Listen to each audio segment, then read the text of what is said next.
Servizi sociali e politiche per il lavoro devono andare insieme quando parliamo di persone con disabilità, perché l'inclusione attiva attraverso una giusta formazione, un accompagnamento al lavoro, parlare con le imprese che possono così non essere punite per obbligo di legge, ma possono assumere attraverso commesse, attraverso cooperative queste persone con disabilità, vuol dire ottenere il risultato di generare valore per le persone con disabilità, per le loro famiglie, per il sistema imprenditoriale e economico.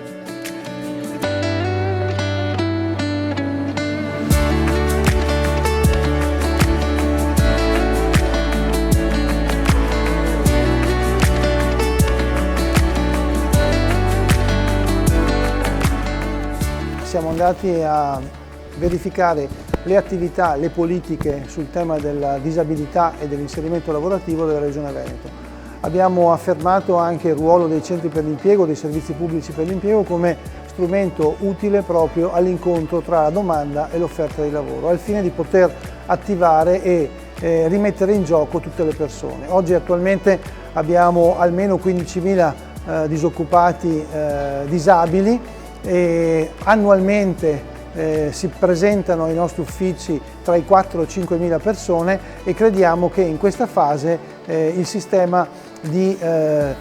attivazione abbia tutti gli strumenti possibili. L'assegno